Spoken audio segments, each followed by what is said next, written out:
एक और हमारा आइडिया, क्रांतिकारी आइडिया, और ये उत्तर प्रदेश की महिलाओं को बहुत फायदा मिलेगा इससे। हर गरीब परिवार की हम लिस्ट बनाएंगे और हर गरीब परिवार में से हम एक महिला को चुनेंगे और उसके बैंक अकाउंट में महीने के 8,500 रुपए, साल के 1 लाख रुपए सरकार हर महीने बैंक अकाउंट में डालने जा रही है। किसानों की बात, किसान सिर्फ 2 चीजें मांग रहा है। नरेंद्र मोदी से 10 साल मांगा, हमें सही दाम दिलवा दीजिए, और जैसे आपने 16 लाख करोड़ रुपए मतलब 24 साल का मनरेगा आपने अदानी जैसे लोगों का माफ किया, वैसा ही आप हमारा भी माफ कर दीजिए। और नरेंद्र मोदी मना करते हैं, उन पे फायरिंग करवा देते हैं, उनको डरा देते हैं।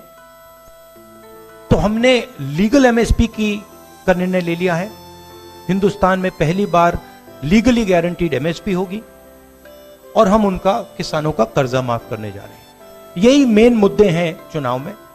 बीजेपी का मैनिफेस्टो देखेंगे तो उसमें आपको उसका जो फाउंडेशन है, 2 चीजें हैं। एक कि वो शायद 10-15 साल बाद ओलंपिक गेम्स इंडिया लाएंगे, और दूसरा 1 या 2 व्यक्तियों को वो चांद पे पहुंचा देंगे। तो ये बेसिकली चुनाव चल रहा है। एक और हमारा आइडिया, क्रांतिकारी आइडिया, और ये उत्तर प्रदेश की महिलाओं को बहुत फायदा मिलेगा इससे।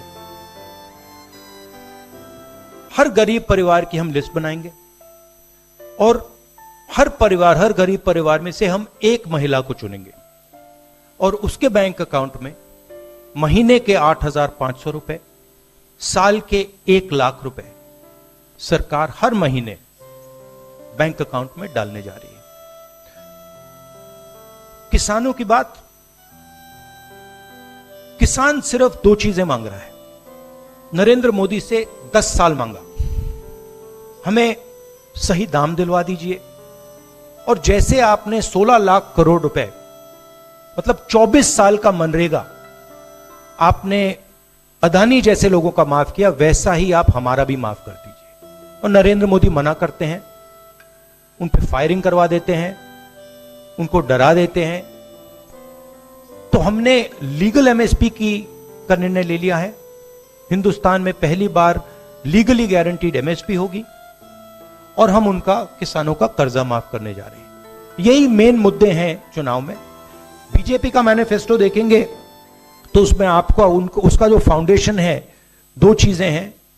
एक कि वो शायद 10-15 साल बाद ओलंपिक गेम्स इंडिया लाएंगे, और दूसरा 1 या 2 व्यक्तियों को वो चांद पे पहुंचा देंगे। तो ये बेसिकली चुनाव चल रहा है।